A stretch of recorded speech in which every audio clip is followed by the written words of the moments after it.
show, we reclaim the land. Grit and glory in every strand. In Jersey Shore, we make our stand.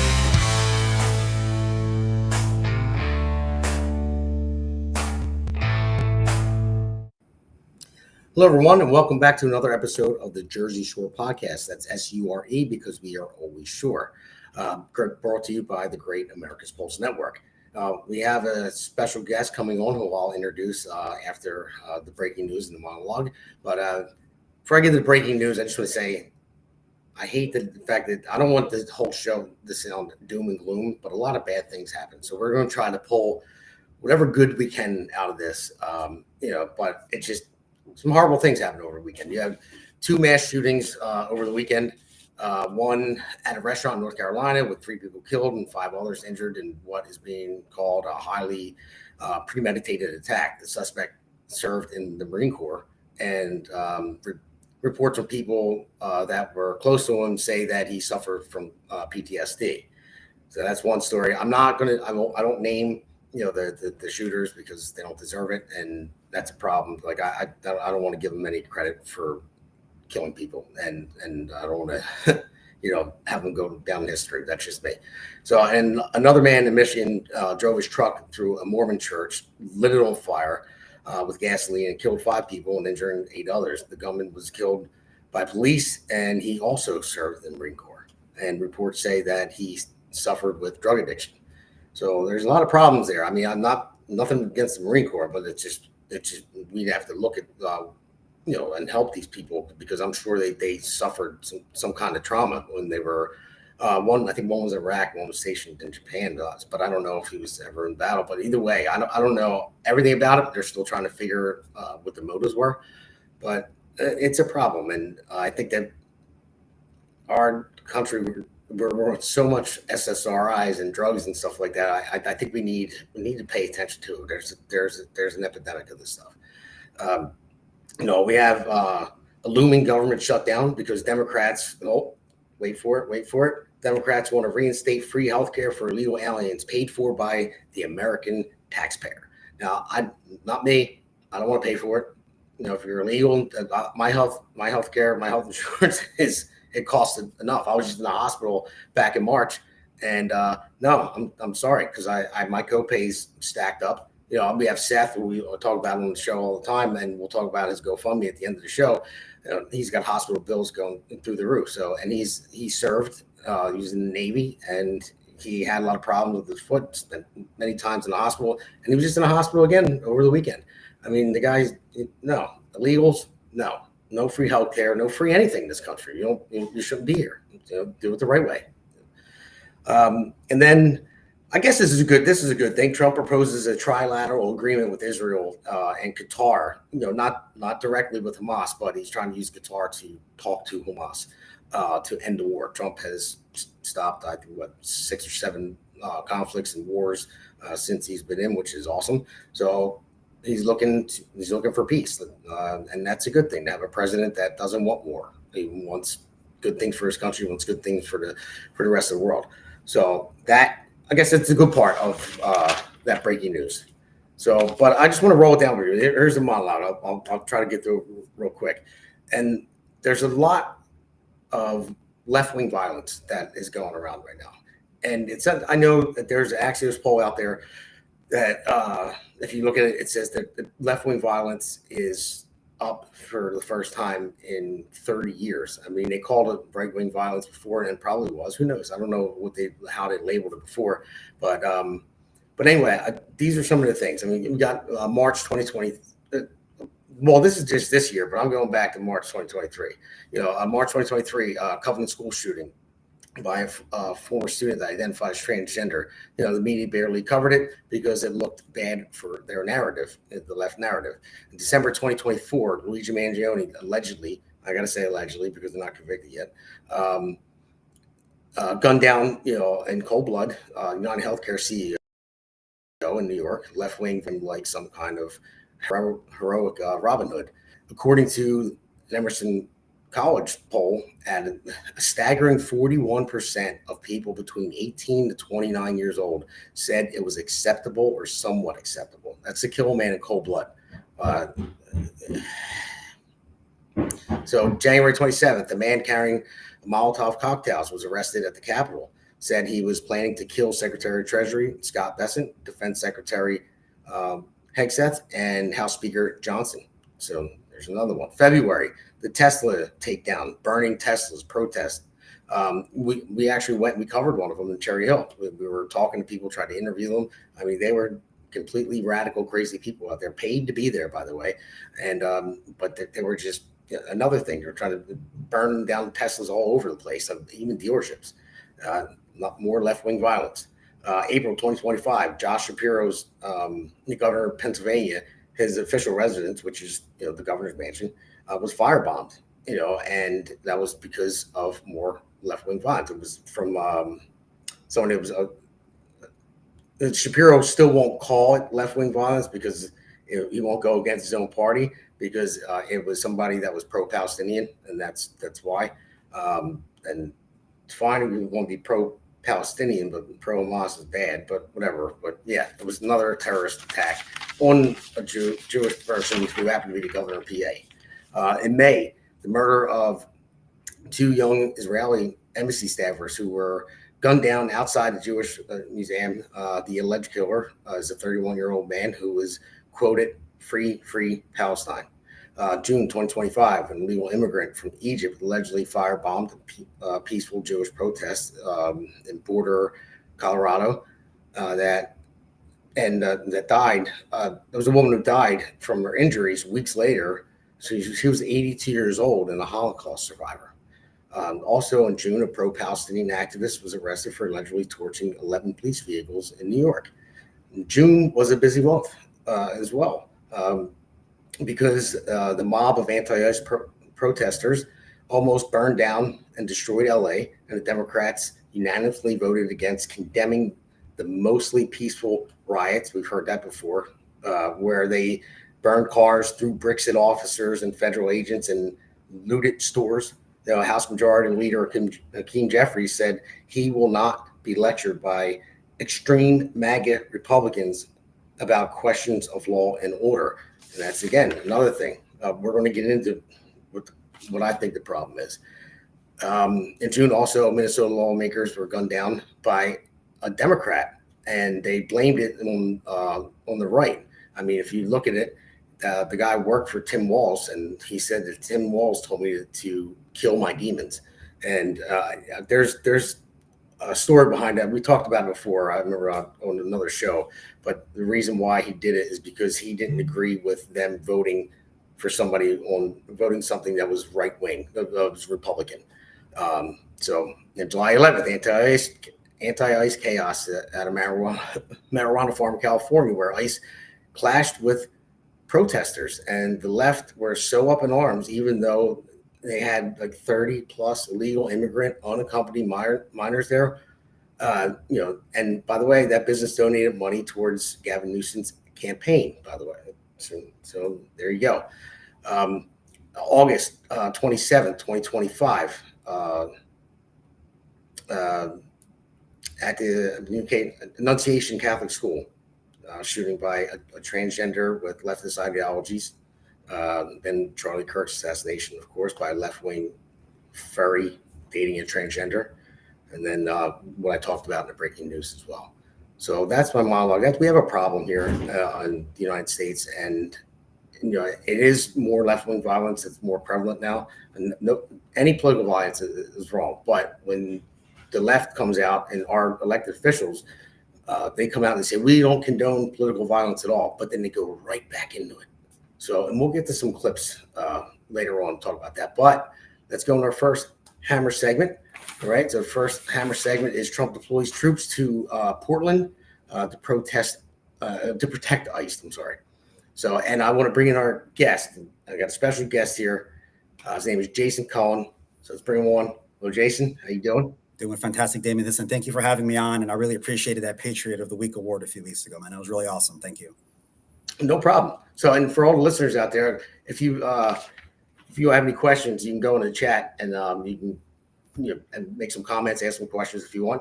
But Jason is somebody who I've never met in person, but I saw a Facebook post that he put there. It was about Chitterelli and Mikey Sherrill, and I thought it was pretty cool. Like, he had some great ideas of what he was saying. I was like, man, this guy's a patriot. I like him a lot. So I reached out to him via Facebook, and I said, hey, listen, I would love to have you on the show. And then I went back and looked at some of his other videos, and he happened to run for Congress in 22, I think it was. Yep. Yeah, the same time I ran as well. But we can get into all that in Jersey Tomatoes in the third segment. But that's how we met. I saw his videos. I'm like, and I got to get this guy on my show. And but welcome aboard to the Jersey Shore podcast, man. Excited to be here, man. We got some great topics tonight. Yeah, because there's a lot to talk about. So I don't know how you narrowed it down to just these. Yeah, I tried. So what do you think about Trump? Well, you know what? Let's play this first clip of the Oregon governor. Sure. In my conversations directly with President Trump and Secretary Noem, I have been abundantly clear with them that Portland and the state of Oregon believe in the rule of law, and we can manage our own local public safety needs. There is no insurrection. There is no threat to national security, and there is no need for military troops in our major city.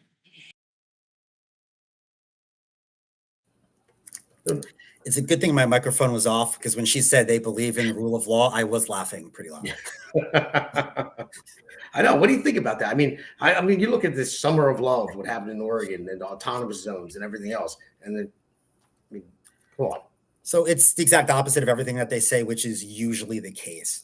And it's baffling that these people are so willing to put their own citizens in harm's way, whether it could be muggings, rapes, beatings, murders, just because they don't like Donald Trump.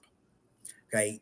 They can look at what's happening in DC when Trump brought the National Guard in there, and you can't deny the facts. And living in the world of social media, we can see everything regardless of what the media is reporting.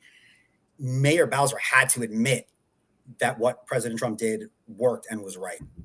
Now, there's also a fundamental misunderstanding of what Trump's doing with the National Guard. And listen, these governors and mayors aren't stupid. They know exactly what they're saying, why they're saying it. They're trying to mislead the public.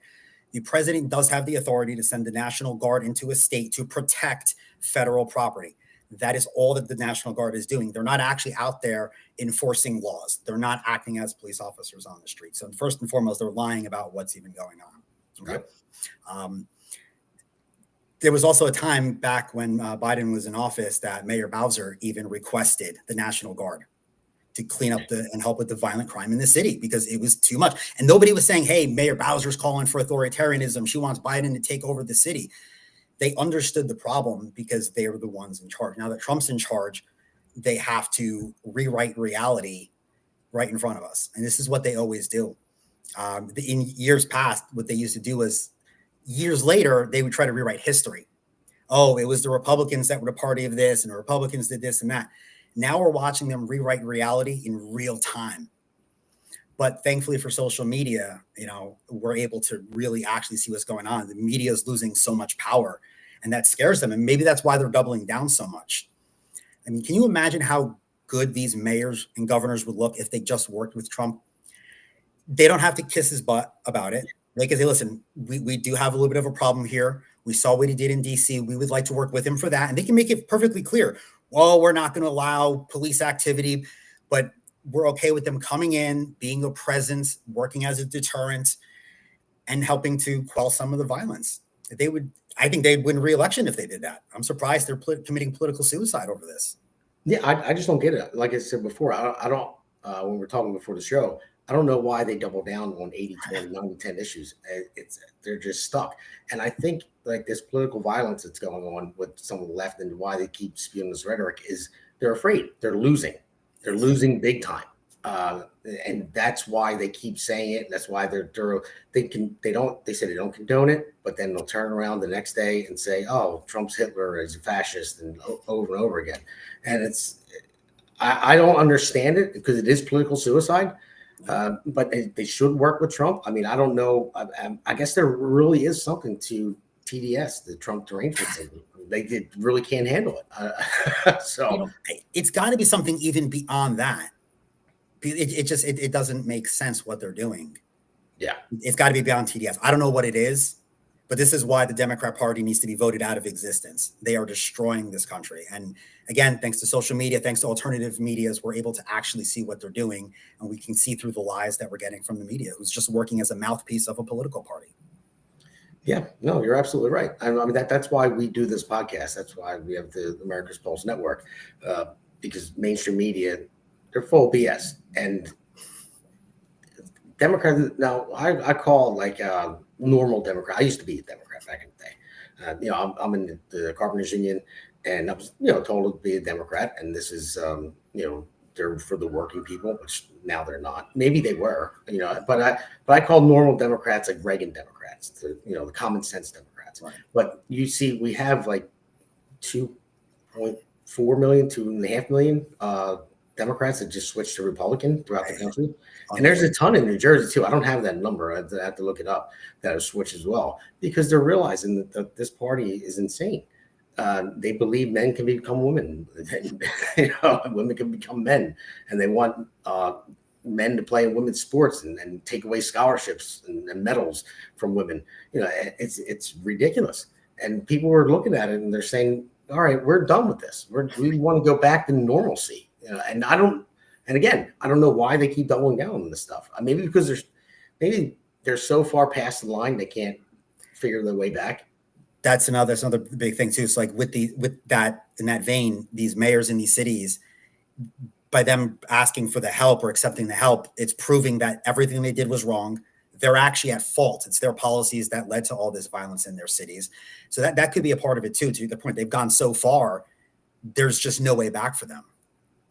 Yeah, it's like me, having an argument with my wife, and I find out that I'm dead wrong. And I'm like, oh God, do I have to admit it or what? I usually do. So he's probably watching right now. But yeah. So all right, we're like 17 minutes in. Let's go to our first. Let's go to the next clip that we're going to play. Let's bring that up. I believe, or that might have been the next segment. No, yeah, we have this TikTok one. Oh no, I'm sorry, that was in the next segment. I apologize, my producer. I was a little off on that. So let's take a break and let's go to the next segment. Welcome to America's Pulse Network. This is APN's very own White House correspondent, Alexandra Levine. This is so amazing and miraculous. We've never had a president in the history of our nation doing this. And we hope to God that he continues doing this forever and ever. Thank you. God bless you, everybody. And God bless President Trump. And God bless you. Hello, everyone. This is Alexandra Levine with the America's Pulse Network. I am the White House correspondent right here in the heart of D.C. as President Trump is celebrating 250 years of America and the military. Subscribe and follow America's Pulse Network on the above social medias.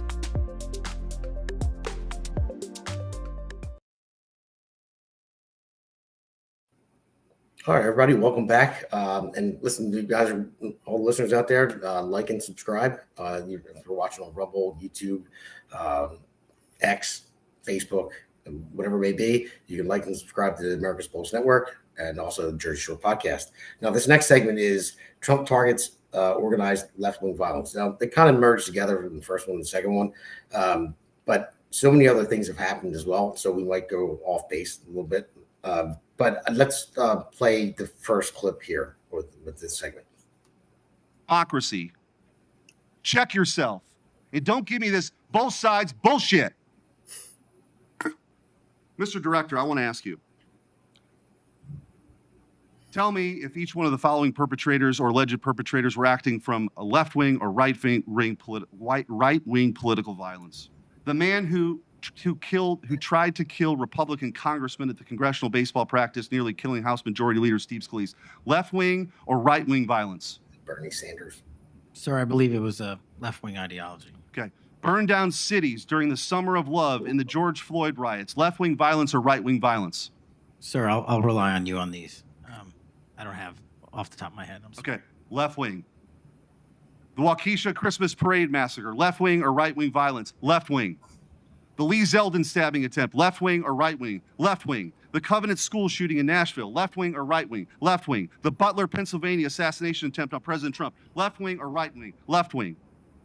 The Trump International West Palm Beach assassination attempt, left wing. The Abundant Life Christian school shooting, left wing. The United Care CEO's murder, left wing. Tesla's burned, keyed, damaged, firebombed, left wing, left wing. The murders at the Israeli embassy, left wing. The ICE facilities firebombed, left wing. The Minnesota Catholic school shooting, left wing. The anti-white Charlotte and North Carolina stabbing, left wing. The attempted Utah News State firebombing, left wing.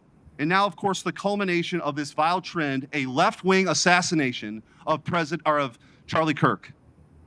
So don't give me this both sides. If we want to get to unity, let's be honest. Let's be honest. Free speech, yes. Political violence, no. But let's be honest. Senator Hirano. There you Thank you, go. Mr. Chairman. So, Eric, Michelle. so right there, I mean, I know it is trending left-wing violence. It is big time. Now, and I don't know what the last two were over the weekend. It could be right wing, could be not. Could just be just a race person that has PTSD. Who knows what it's going to be? It depends on how they're going to label it. But even when he mentioned the riots, like when I talked about an Axios poll that was showing that left wing violence is trending, and it is right now. I mean, there's a serious problem. I mean, how do you think we stop that? Well, you know what? They keep talking about this mental health crisis. I've been hearing that since as long as I can remember, but they never do anything about it. Yes, it's just they just talk over and over and over again. And I was listening to that clip, and one of the things I was thinking about was because I know they've been trying to say for a while, it was like I said before, they try to rewrite history, and it's the right. Not every act of violence has anything to do with politics necessarily. So, like you said, we don't know about this weekend. Could just be two crazy people, had nothing to do with a political ideology. Either way, very possible. But we do have this trend on the left. And what's fascinating, and something you had mentioned, we were talking off air about, maybe there was a lot of right-wing violence in the past. What do you define as right-wing? But we're talking about right now, right? What are we seeing now? Where's the violence coming from? It's coming from the left. And I was looking at it a little differently. I mean, I've been putting a lot of thought into this ever since the assassination of Charlie Kirk. And to me now, it's not so much just that, the person who committed the act was a Democrat or if they were a Republican. It's where the movement of violence is coming from, where the calls of violence are coming from. If you have a Republican, someone that commits an act, say over this weekend, one or both of those guys, they just happen to be registered Republicans. That's not right wing. That's not Republican violence. You don't have prominent people on the right calling for violence. On the left, you have members of Congress on video calling for violence. You have pundits calling for violence. You have people on different liberal talk shows calling for violence. It goes on and on and on. You have social media influencers, people with large platforms actually calling for violence. And sometimes I think the left doesn't realize what century we're in. We could just go on YouTube in about 5 seconds and just search montage of the left calling for violence, and you will find video after video after video. You're not going to find that on the right. And this is what I was having a conversation with one of my buddies down in DC. He's a Democrat. And he tries to say, well, the right has some dangerous groups. Again, maybe, but there's no political movement on the right. None of us are calling for violence. And they killed the one guy that was the most vocal about not calling for violence and actually working together. Yeah. No, you're right about that. And that's the thing. You're not seeing it. You're not seeing it on the north side. When you mentioned Charlie Kirk being assassinated, now what happened? Everyone mourned. Everyone prayed. Everyone came together. There was no violence that came from that whatsoever. Even though you had people on the left celebrating it and saying he deserved it. He was he was a bigot and he was a racist and all that. He was far from that. They just didn't agree with him. But when George Floyd was killed, or when he died, whatever you want to think about that whole situation, he was a horrible person in life. I mean, it's proven he was. And he was a criminal, lifelong criminal. And then there was riots. It burned down cities. There was autonomous zones. There people were killed. I think it was at least a dozen people were killed during those riots, and it was like $2 billion worth of damage across the country. And I lived it. I said it before. I lived in Philadelphia at the time. I had to go to New Jersey or Delaware to get diapers for my son, and all the stores were boarded up, and I couldn't get formula. It was bad. But that is the difference. Charlie Kirk dies. Huge figure, huge. and you see all these chapters opening up and following all the good stuff that is happening after he died. Not, you know what I mean? So it's like, if nothing bad is happening after he died, it's actually his death brought a lot of people more together, and that's the right. But the left, one, and I'll say a scumbag like George Floyd, and that's what he was in life. He dies, and whether the situation, however you want to look at it, how he died, they rioted everywhere, and they destroyed, the country, well, major cities anyway, and that's the difference. And then when you see all these mass shootings, and they're carving their bullets, all the catch this fascist and all that stuff, and they're copycatting each other now. So it's a major problem. And then the left, well, I'll say the Democrats that are the elected officials, they say that we don't condone political violence, we're not with that, but they never really, like say don't do it. It's like Right. it's like they step around it a little bit, and then the next day there's like Trump is a fascist, he's a Nazi, and it's like, oh, wait a minute, don't you realize what you're causing here? Because I talked before about with transgender stuff. It's still in the DSM-5.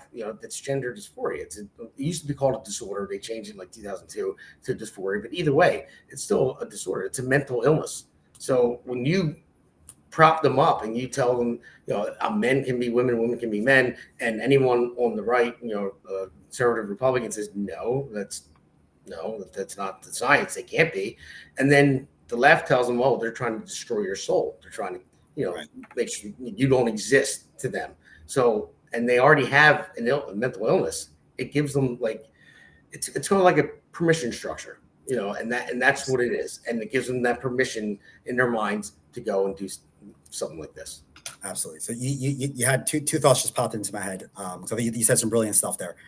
One of the other big differences between Charlie Kirk's death and George Floyd's death is not just the reaction where, we were peaceful after it and they were destructive after it. Nobody on the right celebrated George Floyd dying. Nobody said he's a scumbag, he deserved it. Nobody said even though he held a gun to some pregnant woman, nobody said he deserved to die. None of us said that. That's just not who we are at our core, right? Yeah. And the other thing, which you said, you made a real good point about, they're feeding into these people. There's a lot of people out there with mental illness, right? And regardless of what political side of the aisle they may or may not be on, if they have these delusions in their head because of this mental illness, and they're being told literally all day, every day, that their country is in danger from the other side, they're going to destroy democracy, they're going to take your children away, they're going to do all these horrible things to you. One of these mentally ill people is going to take that and say, I can be the hero. I can fix this. I'm going to be the one to solve it. And you're right. They come out one day after, hey guys, political alliance, yeah, we shouldn't do it. But then the next day, they're doing the things that they were doing that caused it in the first place. The only person with any sense over there is Fetterman. Yeah, and that's a shocker to me. It really was. I mean, I really like Fetterman a lot.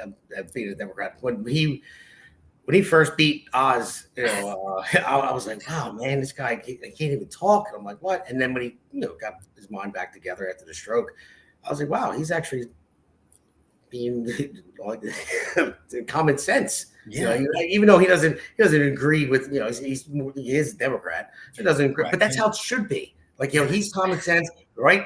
The Republicans can be common sense, not agree on policies, but agree on the side of life. Agree on common sense issues. Like, this is not how it's supposed to be run. We can't spew this rhetoric and this hate, and then we have to stop it. And like I said, you don't have to agree on policies. That's the whole point. Like, you're supposed to have that debate. But absolutely. And I wonder if had he didn't have the stroke, we might have found that out about him earlier on, because he couldn't really speak for himself.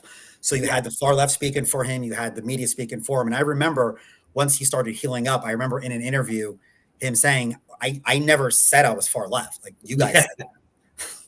So, yeah, I know. And but he was a big shock to me, man. I'm glad that, I'd like, he's a Democrat. That's fine. I used to be one, but I like what he says. And he's probably hated on the Democrat side for the stuff that he says. I'm sure. He's going to get primaried for sure. Yeah, I'm sure he is. But speaking of that, I'm going to play this next clip, because this is another thing that's that's dangerous. That like this is a TikTok or whatever it is that gets it's over 1 million views. It's probably like 2 million views right now that people believe, and that's a problem. Let's play this clip. Guys, they're throwing the deportees out of the planes and into the ocean. No, this is not a drill. No, this is not fear mongering. They're shackling people, flying out into open ocean and throwing them out. Okay. The flight patterns, there's people tracking them on this app. The flights going out with the deportees, watching them go out to open ocean and circle back. A family in Italy saw 5 shackled bodies wash up on the shore. And again, I mean, it's probably up to like 2 million views, and people believe this crap. They really do. And so, in the vein of all the mental illness that we're talking about, like I wonder if someone like her is it attention seeking, or does she actually believe it herself? Does she believe what she's saying? Well, I mean, I would say it doesn't really matter at that point because she's got so many views and people are looking at it like, oh, and she's a TikToker, and she's a lot of people follow her. So they're listening to her saying this stuff, and she's probably crazy. I hope she doesn't believe it herself. I hope it's for attention. Or well, you know what? I don't even know. I don't hope for either one. Actually, she shouldn't be saying it. So, but so many people follow her, and she's got all these views, and they're like, oh, that's what you're doing. They're throwing them out of planes, and they really believe that. And you see it on mainstream media talking about, oh, look at this, and they'll play something like that, and they'll say. Yeah, and what's crazy is, so that'll get 2 million views, and other lies will get millions and millions of views. When the truth comes out, that correction gets 1/10 of that, if that. Right? They had the guy who shot Charlie Kirk. I don't want to say his name. You mentioned it earlier. I agree with you. I don't want to give these guys any more credit. There was an AI picture of him. Was it wearing a MAGA shirt? And that got like 2 million views. And then there was another post that was AI that got maybe 20,000 views. The lie's already out there. You know, when they had the border agent, so he was whipping the migrants, right? Remember that? Yeah. Even the photographer said that's not what happened. Mm-hmm. Let's zoom out of the picture and actually see the truth. But by the time the truth comes out, everyone heard the lie. No one hears the truth. Yeah, no, you're correct. And you see different like newspapers will put an article out, and when they have to retract it, it's like in the back of the paper. Like weeks later, they don't say, "Hey, listen, we were wrong." They'll just live with that lie for as long as they can, and then they'll put like a small little excerpt in the back of the paper saying, "Oh, well, we were wrong on this," and that's it. And they can get away with that. I see Mern is on. Hey, Mern, how you doing? If you got any questions, Mern, you can throw them out there. And Mern, this guy, Jason, it was a great meeting him online. This guy's going to be good, and he's great for the movement. So. But yeah, so I don't know. I don't want to be all doom and gloom. We have to come together. We have to get. I mean, I want to just reach people and say, listen, this isn't what America is about. This is what it was intended for. But we're so divided politically, and it just seems like I think it's for me because it's in my time. I think it started with Obama. Obama, he was. It doesn't matter if you're black, you're white, yellow, you're all American, and all that. That was his message the first term. Then the second term, it was different. He came out and the whole Trayvon Martin thing happened, and he's like, well, he looks like me. He could look like one of my kids, and then he started with the racial stuff. I mean, it's always been there, but it was going away. And I think it was on life support. It really was. Yeah, and then it started a resurgence, and I think the Democrats jumped on that, and they're like, yeah, if we can start the racial divide, and all that, or whatever divide it may be, not even racial anymore. Now it's like, you're a Nazi, and now you're a fascist, and everything else. And you can ask most of them, like I mentioned earlier, with my producer and I, Galdo, Damon, we went to one of the protests at the Tesla dealership in Cherry Hill. Mm-hmm. And when I got there, I had to go parked, and then there was buses that pulled up. And I wound up walking up with people getting off the buses, and I was just happened to merge with the group. And there were people in vests there, like the construction high vis vest, and they were controlling it, and they were leading this protest. So they thought I was with them, and they handed me a paper. You know, it was like, "Come get your check at Cooper River Indivisible." You know, after the protest. And the guy, he said, "Well, who were you with?" I said, "I'm by myself." He said, "Oh no, you got to give that back to me." I said, "No." I said, "You got a better chance of seeing God, buddy. I'm not giving it back to you." So, so there was that. And when we talked to people, and they were screaming, "Trump is a fascist. Musk is a fascist." And there was one lady that she was like out of her mind. I said, "Well, for my listeners out there," I said, "Can you tell me the definition of a fascist?" I was just going to say you should have asked them what a fascist is. She just shut down completely and said, "Oh no, I know what you're trying to do," and just yeah. So, and then those people after that, they followed us around. They were organized the whole thing, and they kept telling people, "Don't speak to them, don't speak to them, don't speak to them," and that's how they are. So right, yeah. Fascism's on the right. So then, where were all the libertarians back then, right? Where were all the classical liberals? It has nothing to do with what they're calling the right. The far right and the far left in the European model is very different than it is here. And that's something that doesn't get talked about a lot. That's not explained a lot. And I like that you asked them, well, what is a fascist? Because one of two things have to be true. Either they don't know what a fascist is, or they think we don't know what a fascist is. Yeah, I know. You know? But that's all they kept screaming over and over again. And they cannot answer it because they're told to say it. And that's what it is. And they're there, they're getting paid. And I don't know. I'm going to go make a little turn here. What do you think about George Soros? You know, do you think I think he's behind all this? I know Trump is looking into it and he's saying, we're going to go after the people that are paying these protesters and dividing this country. I was so happy to hear that because I think most people have always known who George Soros was, what he was about, and that he was fun. He has all like the Open Society. He has all these different organizations that he funnels money through. And these protests, you point, they're paid protests. Now we know, I mean, there's websites, the companies, you can go and pay for these protests. They can't hide this stuff anymore. These protests are always organized. There was different riots in the past where there were piles of bricks that were delivered on pallets waiting for obviously somebody's funding that. Who's busting people in from all over? Who's paying for all the tents and all these things and the food for these people? It's obviously being funded from somewhere. Yeah, I know they trace some of it. It's impossible. Yeah, I know they trace it back to like some of it to like a Chinese company, because of course they wanted to fight America. And I know I was telling you yesterday how about Mern said how about the fraud of Act Blue. I'm not really familiar with that the fraud of Act Blue, Mern, but I'll look into it. Yeah, so I'll definitely do that. Yeah.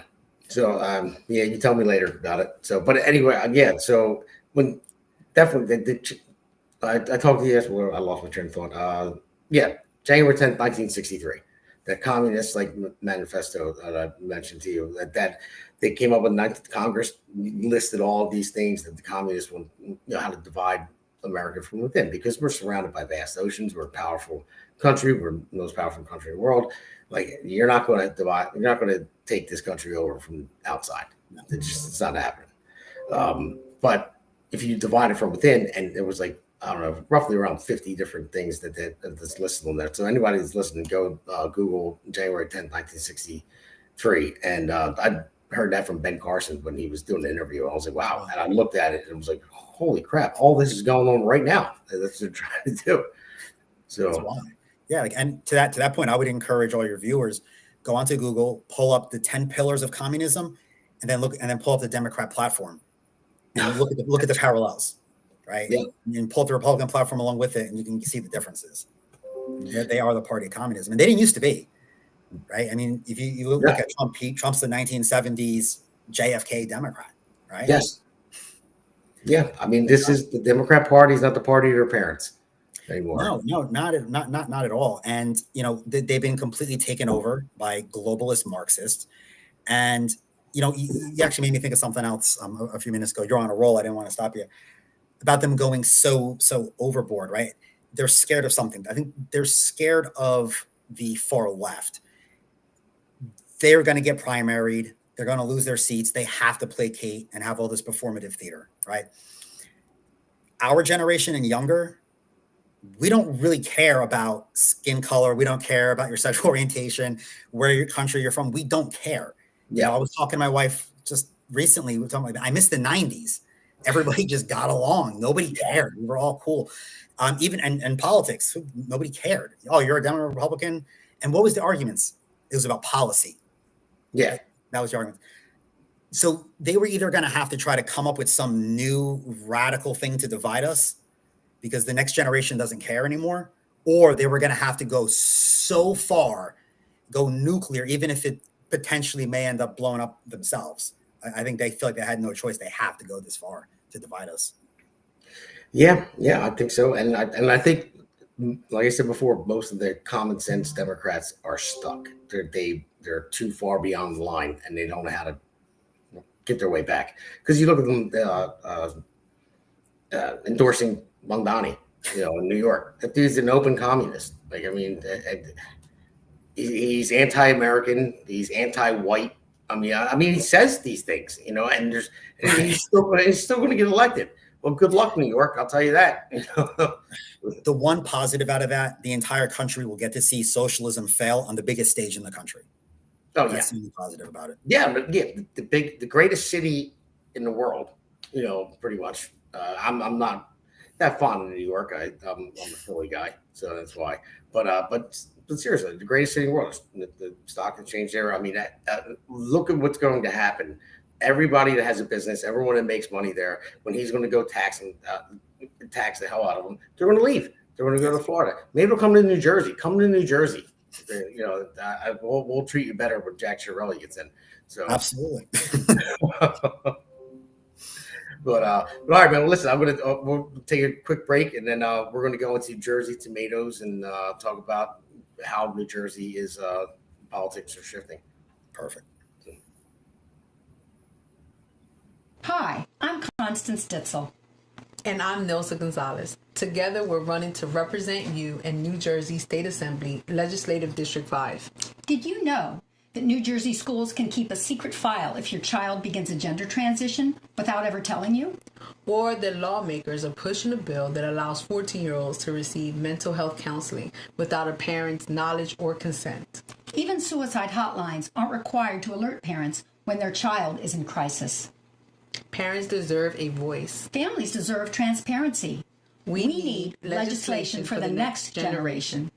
Constance Ditzel and Nilsa Gonzalez approve of this message. This ad was paid for by the Ditzel and Gonzalez LD5 campaign. Nice. My DW, my producer, I didn't always throw that one in there. That's great.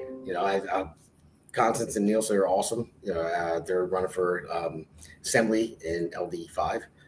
So good luck to them. They got an uphill battle, but they're very good people. So I'm glad you played that. But that's what this segment, I always go with Jersey tomatoes because what it's called. So, but they're shifting, and politics are shifting in New Jersey. They're changing. Now we're always known as a blue state, and now it's a purple state. And you look at, of course, we have Republican governors in the past, but if you look at Trump, like he lost by I think it was like 5 points. Well, was they get 15 the first time, and then or the last election prior, and then he lost by 5. And you look at Chiarelli, the Republicans always poll low for whatever reason. Sure. Because I guess they're left-leaning polls that they look at. But Chiarelli, he was down like 10 points in 21, but he only lost by 3. So now let's bring this up on the screen, this Emerson poll, and let's take a look at it. Let's look at the difference now. So this is New Jersey 2025 poll, race for governor, and a dead heat between Sherrill and Chiarelli. Now, no one was expecting this, but there's a surge. People are fed up, and anybody can see it on the screen. You can see overall, it's if we can bring it up on the full screen, it's hard for me to see. But overall, it's 43-43, and then you have people 18 to 29 are still leaning blue with 54%. But then I'll just go to the bottom, and you're looking at people 70 plus, 51%, 60, 69, 52%. For the right, this is all the right stuff I'm saying. So, and then 50 to 59, 52%. So, and then there's a lot of undecided in the middle, but overall, as you can see, it's 43-43. So if that's the case, and we can take that off the screen. If that's the case right now, Jack's our next governor. he's going to win. Yeah. So maybe by a landslide. The only problem is that, well, it's not a problem, but it is a problem, but I'm saying I don't think it's going to be a problem this election because I think people are going to come out to vote. I just want to remind everybody that when Jack ran in 2021, when I ran before, only 30% of registered Republicans came out to vote. That's registered Republicans. If we would have had, so for instance, Chris Christie, when he ran the second time, he won in a landslide, and 42% of registered Republicans came out to vote. I mean, that makes all the difference, just that extra 12%. Yeah.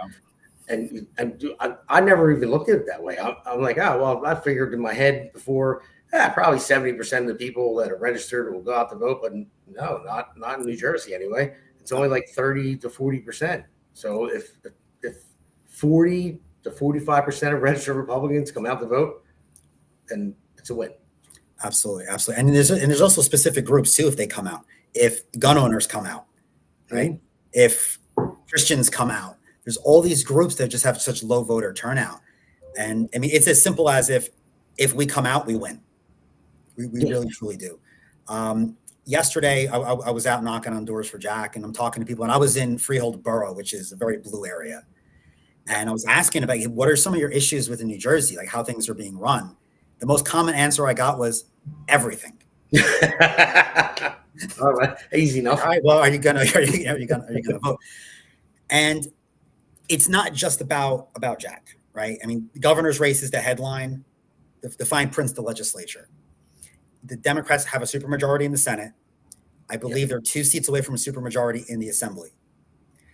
We have to increase, if not win, over majority in the Assembly. Otherwise, Jack's not going to be able to get much done. He'll be able to get some executive orders in, but if they have a veto-proof Assembly and Senate, we're not going to get as much done. And there are people out there that will vote Republican for governor, and then they'll vote Democrat for a bunch of other things. But if you are not happy with the way the state's been run, if you don't like the cost of living, if you don't like what you're paying for your electric bill, and the list goes on, you can't vote for the party that's been in charge for 22 years. Yes, we've had a Republican governor for 8 years.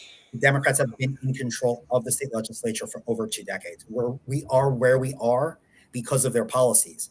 So if you vote for them, you're going to get more of the same policies. And then November 5th, you're going to wake up, oh, damn it, nothing's going to change. Yeah, I mean, Jack can do as many executive orders as he wants, but they won't last. It has to be passed through the legislature. And there's 13 seats in Assembly that they need to get the majority. So that's why you just saw Ditzel and Gonzalez. There's Brangen and Sykes. There's Conwell Moore. There's McManus, Esposito. There are ones that I know off the top of my head right now. They're all down, South Jersey area that are going up against Democrat incumbents. So anyone that's listening right now, just get the message out there and talk to them because they need to pass the legislation to keep it in law. So it's there. An executive order can be overturned by the next governor that comes in. So that's what's most important. So we got to get out there and vote for these assembly candidates. It's a very important election this year in New Jersey. Absolutely. And I want to take it one step further. So people like you and me, we're engaged. Your listeners are engaged, and we're all going to go and vote, right? We got to talk to our friends, to our family, to our neighbors, and make sure they're going out. And if you have some friends and family that might be able to then also talk to a few other of their friends and neighbors, that's how we're going to do it. Don't just go out on your own and say, hey, I voted. You got to talk to other people. You got to make sure everyone you know is going out and voting in November. Yeah, absolutely.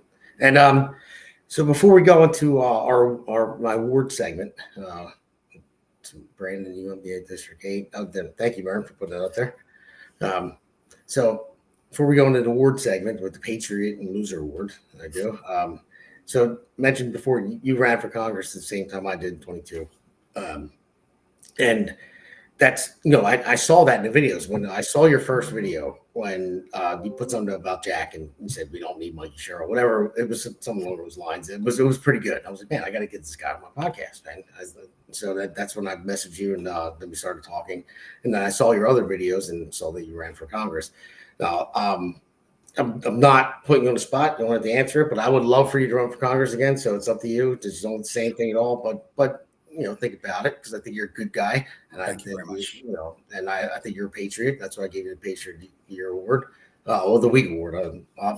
Maybe I'm going to come up with a Patriot of the Year award. Okay, if you run for Congress, I'll come up with that award. I will say this: I am strongly considering it, and there may be some conversations that are happening. Okay. All right. Cool. All right. Awesome. All right. So with that, we're going to take a quick break, and we'll go into segment 4, which is the short one, where I just do the Patriot and Loser of the Week award. America's Pulse Network. The mainstream media is bought and paid for. The truth is twisted to fit their agenda. But America is waking up, because podcasts are the future for trusted media. Welcome to the America's Pulse Network. It is a network built by patriots that upholds the Constitution. The America's Pulse Network stands for God, truth, and the America First movement. There is no corporate propaganda, no government spin, just real news, real talk, and real voices fighting for faith, freedom, and the future of this great nation with common sense. Here are some of America's Pulse Network podcasts. Alexandra Levine Live, hosted by Alexandra Levine. Jersey Shore Podcast, hosted by Damon Galdo. The Conservative Corner, hosted by Seth Eisenberg. APN's The Pulse, hosted by Alexandra, Damon, and Seth.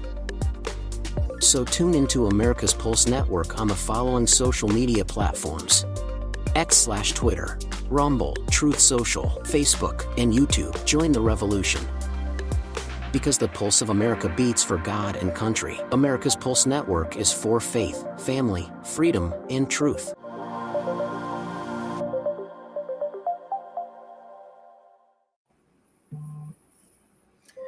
All right, so here goes the Patriot and Loser Awards. This segment, this is one of my favorite ones to end the show, and I have a very special one for the Patriot Award. It's a friend of mine, his daughter. She's 1.5 years old, which is amazing. It was funny. He sent it to me yesterday, and I was like, "Wow, I got it." And I asked him if it was okay to, give her the award. So let's just play the clip first.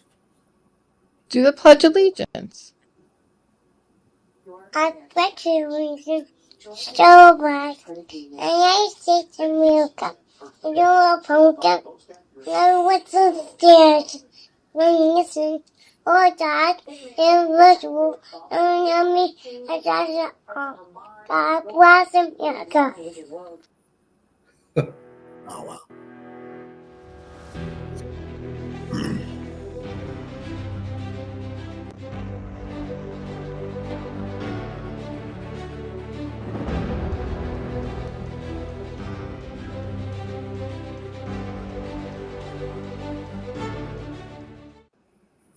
There awesome. you go. McDonald Livingston, it's my buddy's daughter. It's when his wife sent that to me, I was like, oh man, this is great. I think it was awesome. So There's your Patriot of the Year right there. Yeah. She's 1.5 years old. Like, at 1.5 to get that out. They're raising her right. I'll tell her. Absolutely. I'll say that. So all right. So now I want to go to the Loser of the Week award. This is another person. We'll play a clip that we were talking about earlier. Basically, the representative.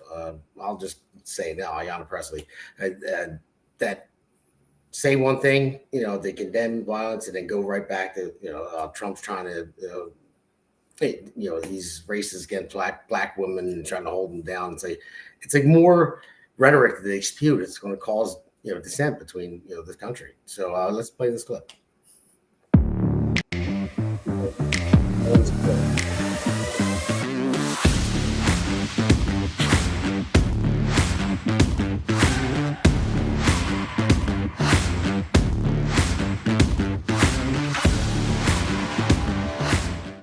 Losers!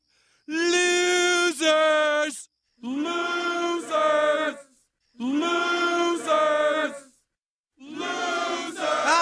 Shut up.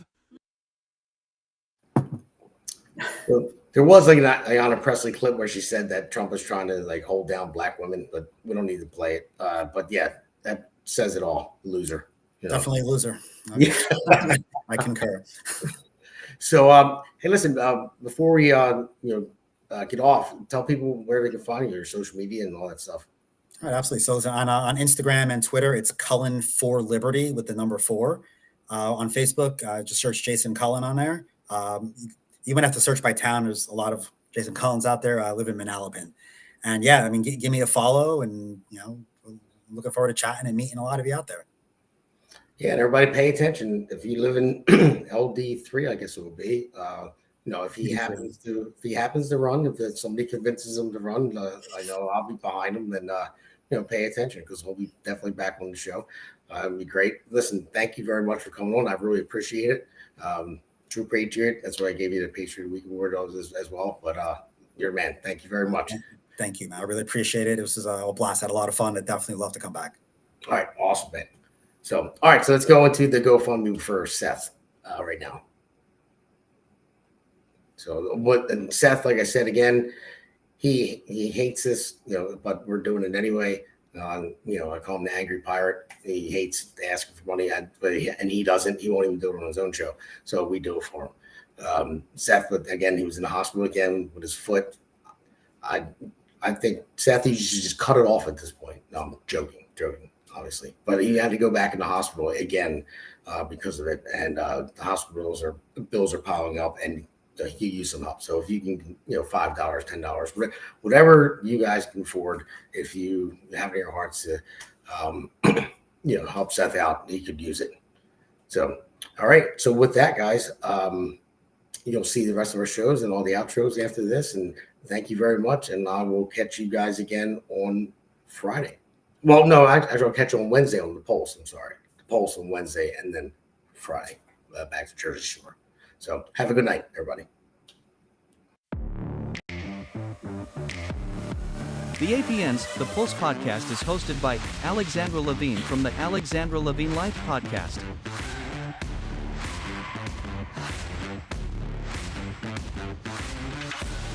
And Damon Galdo from the Jersey Shore podcast.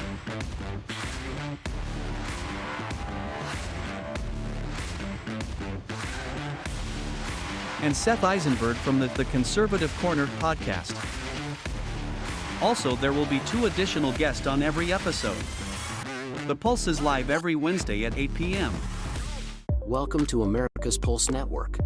This is APN's very own White House correspondent, Alexandra Levine. This is so amazing and miraculous. We've never had a president in the history of our nation doing this. And we hope to God that he continues doing this forever and ever. Thank you. God bless you, everybody. And God bless President Trump. And God bless you. Hello, everyone. This is Alexandra Levine with the America's Pulse Network. I am the White House correspondent right here in the heart of D.C. as President Trump is celebrating 250 years of America and the military. Subscribe and follow America's Pulse Network on the above social medias. The Conservative Corner Podcast. Hoist the standard. Stand fast and sail with Captain Seth Eisenberg every Sunday at 7 p.m. Eastern. Yo, all hands, hoist the colors high. Heave ho, thieves and beggars, never shall we die.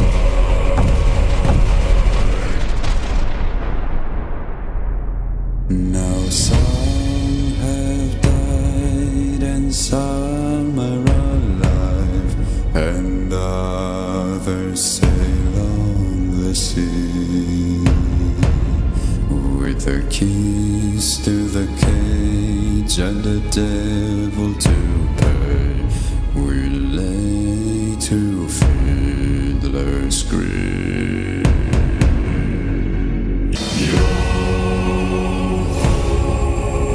All together, hoist the colors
take